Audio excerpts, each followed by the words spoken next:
Continuamos a punto con Juan Carlos Fernández.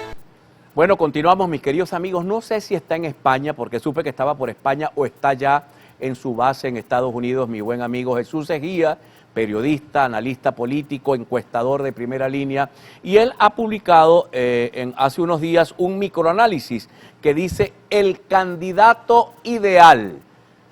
El candidato ideal. Vamos a ver, Jesús, ¿cómo estás? Buenas tardes. Saludos cordiales, Juan Carlos. No se te escucha muy bien, no sé si es un problema de señal. Vamos a ver si logramos que me den un poquito más de ganancia para que me escuche. Tú publicas un microanálisis donde dices el candidato ideal. Parece que ya en Venezuela el extremismo perdió la partida y toca entrar a un proceso de negociaciones y toca entrar a un proceso de elecciones para el año 2024. ¿Qué es eso del candidato ideal? Bueno, yo expongo allí varios elementos. En primer lugar, expuse un contexto que tiene que servir de soporte a la hora de tomar decisiones, ¿no? O sea, qué es lo que vamos a seleccionar realmente? ¿Un candidato? ¿O un candidato que gane? ¿O solamente un candidato que gane, pero que no cobre? ¿O que no gobierne?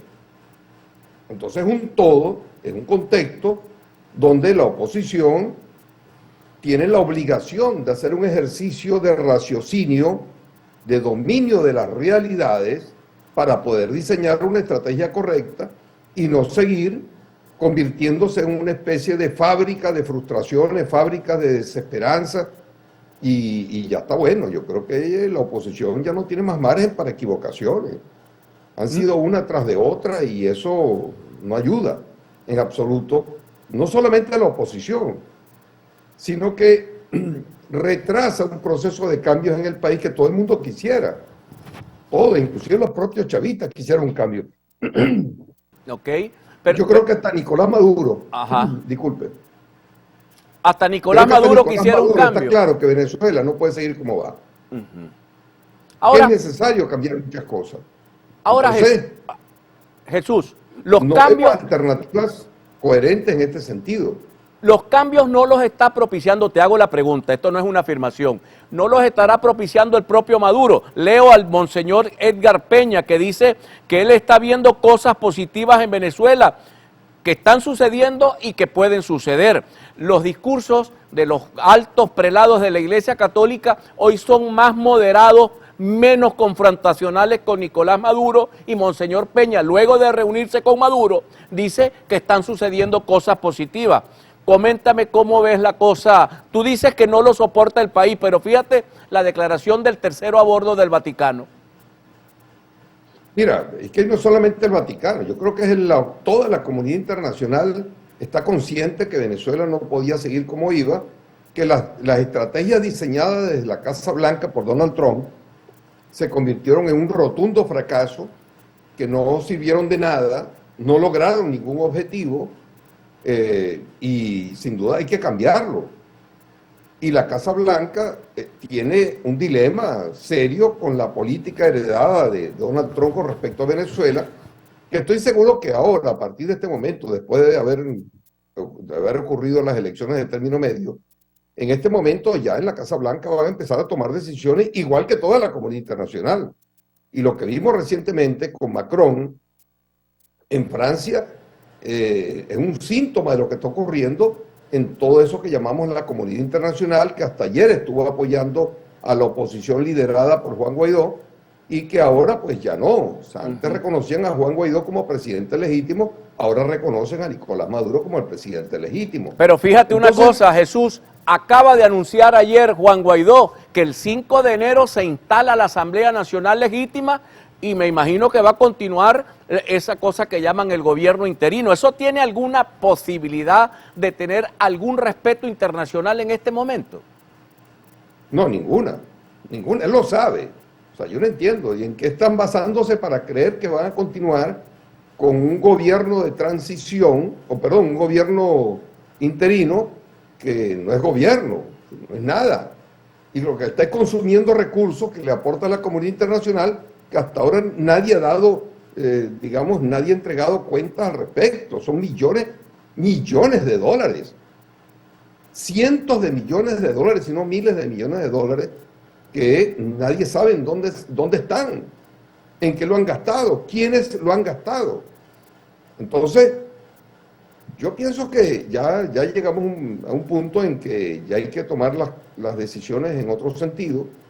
Ya la mayoría de los factores que conforman la oposición venezolana, de los que llamaban el G4 antes, ahora el G7, G8, yo no sé cuántos son ahora, pero que ya no soportan más. Y si van a participar en las próximas elecciones del 2024, o antes, si es que las convocan para antes, obviamente que la estrategia que tenían hasta ahora no puede seguir siendo la misma. El gobierno, y eso que decía, o lo que está diciendo el clero en este momento, es una demostración de que ya todo el mundo está apuntando pues a un desenlace electoral, y eso significa negociaciones, y en negociaciones significa que cada quien tiene que hacer concesiones. El gobierno tendrá que hacer sus concesiones sin duda alguna, pero tampoco se podrá pensar que la concesión que va a hacer el gobierno es decirle a la oposición: aquí tienen el gobierno, dispongan de usted, y aquí está la cabeza nuestra, nos agachamos para que nos las corten pues tal como lo prometieron. Eso no va a ocurrir en Venezuela. Mira, el presidente colombiano Petro, entre otras cosas, ha propuesto una especie de amnistía nacional. Ayer le escuchaba decir al diputado Ronderos por Acción Democrática decir: hay que amnistiar a la gente, voy a colocarlo como lo dijo él, no significa que yo lo afirme así, a la gente que mató el gobierno de Maduro, pero también hay que amnistiar a los que quisieron matar a Maduro. Hay que salir de ese problema, pasar esa página, porque si no, no va a haber paz en Venezuela, dice el diputado Ronderos, parafraseando un poco al presidente colombiano Gustavo Petro. ¿Tu opinión? En primer lugar, yo pienso que ya esa cantidad de presos que tienen no tiene ningún sentido. Ellos no son ningún factor que pueda poner en peligro al gobierno en caso de ser liberados todos. Va a pasar lo mismo que pasó con la izquierda venezolana, que estuvieron presos y bueno, vino la pacificación, quedaron libres y más bien participaron en los procesos electorales. Estamos hablando de la época del primer gobierno de Caldera. Inclusive en la época de Raúl Leoni comenzaron en algunos procesos de pacificación, y en Venezuela tiene que estar ocurriendo lo mismo. O sea, yo creo que esa cantidad de presos no beneficia en absoluto a nadie. A nadie. Y yo creo que esa es una de las primeras concesiones que seguramente se van a obtener, y alguna que otra de carácter electoral. Pero más allá de eso, yo no me hago mucha ilusión. Y yo lo que me extraña de todo esto, Juan Carlos, y tú eres político, es cómo es posible que en todos los procesos de negociación el tema económico y social no se pone sobre el tapete como un tema fundamental. Yo no he visto en ningún momento en una negociación donde diga: condición sine qua non para llegar a un acuerdo es que respeten al sector privado venezolano, que devuelvan las empresas expropiadas, que se le garanticen todos los derechos a los empresarios privados nacionales e internacionales. Eso yo no lo he visto. Sí, parece que fuese esa... Es un elemento clave que hay que tomar en consideración. Y parece que esa fuese parte de la desconexión que la población acusa en las encuestas entre la clase política y el país, lo que llamamos el país nacional. Una pregunta final. Dame 5 o 6, las que tú quieras, características que debe tener el candidato ideal. Tú has dicho que pueda ganar, pero también que pueda cobrar. Que pueda cobrar es... Dame esas características y qué significa que pueda cobrar. Porque hay algunos que quieren cobrar para salir con la daga a buscar chavistas para cortar cuellos. Pero yo no sé si el gobierno aceptaría una fórmula de esa naturaleza. ¿Quién? No me des nombres, pero sí dime características del candidato ideal para que la audiencia le ponga el nombre. Mira, yo no voy a dar nombres porque no me corresponde ese rol, ¿no? En todo caso, yo dibujo el perfil de lo que debe ser un candidato ideal para generar un cambio en el país. No para ser candidato que no va a ganar, o que ganó pero no cobró, o que ganó y cobró pero no pudo gobernar. Ese no es el objetivo que en este momento ocupa a los venezolanos. Los venezolanos quieren un gobierno que gobierne y resuelva de manera tangible los problemas fundamentales del país, y los venezolanos quieren recuperar la calidad de vida que tuvieron anteriormente. Eso es lo que quieren los venezolanos básicamente. Los problemas políticos hoy día le tienen sin cuidado a la mayoría de los venezolanos. Más del 60% de los venezolanos no son ni chavistas ni opositores. El chavismo y la oposición hoy día constituyen una mayoría dominante en el país. Entonces, el candidato ideal tiene que ser una persona que tenga capacidad de ganar, y para ganar tiene que haber la máxima unidad posible, no solamente de los opositores, sino también de los no opositores, de ese 60% que yo mencioné ahora, donde una buena parte de eso, quizás la mayoría de esos no alineados, fueron chavistas anteriormente, cuando Chávez todavía gobernaba, no había fallecido, y luego cuando fallece Chávez ellos quedaron en el limbo. Y esos 4.100.000 chavistas que quedaron en el limbo son determinantes en este proceso electoral. ¿Hacia dónde se van a ir? De nuevo al chavismo, porque Maduro logró convencerlos, logró darle beneficios propios como los tenían antes y que de ahora no los tienen. No sabemos.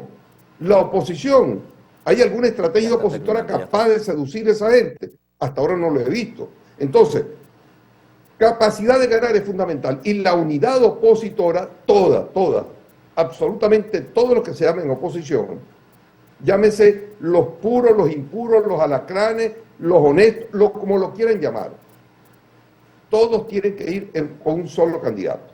Si no hay un solo candidato, va a pasar lo mismo que pasó en el año 2021 en las elecciones regionales y municipales, que la oposición perdió más de 10 gobernaciones en el país, sí, señor. Y de paso perdió casi 200 alcaldías en el país. Sí. Mira, Jesús, ese escenario se puede repetir en el 2024 si insisten en esa división absurda que no tiene sentido. Si ganan las elecciones, ese candidato tiene que tener capacidad de cobrar, es decir, caerle bien a Nicolás Maduro y al chavismo. Así de sencillo, como pasó en Chile, como pasó en Sudáfrica, como ha pasado en Nicaragua, donde indudablemente el gobierno saliente incide en lo que vaya a ocurrir en el nuevo gobierno. Y tiene que contar con la anuencia. Los chilenos entendieron que poner de candidato presidencial para sustituir a Pinochet no podía ser un radical. Muy bien, Jesús. Tenía que ser alguien a quien Pinochet le tuviese confianza. Y pusieron a Patricio Aylwin. Claro. Y Patricio Aylwin puso como ministro de la Defensa, mejor dicho, no lo puso, Pinochet lo exigió. Claro. Estar al frente de las Fuerzas Armadas hasta su muerte. Jesús, muchísimas gracias. Venezuela tiene que tener esa capacidad. Bueno, tiene que tener capacidad de gobernar.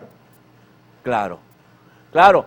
Jesús, te agradezco de todo corazón que nos hayas acompañado el día de hoy. Jesús Egía, uno de los analistas más importantes que tiene el país. Aunque no está en el país, vive metido en el país, pensando en el país y analizando al país. Jesús, muchas gracias. Saludos cordiales a todos los que nos escuchen. Un abrazo. Abrazo. Al final dijo, yo no le voy a dar el cuchillo con el que me van a cortar el pescuezo. Wilfredo Torres, 3 cosas, dice Wilfredo. ¿No te da vergüenza entrevistar a un individuo que afirma que la estrategia diseñada por Washington, reconocer es vergonzoso? Es que es verdad.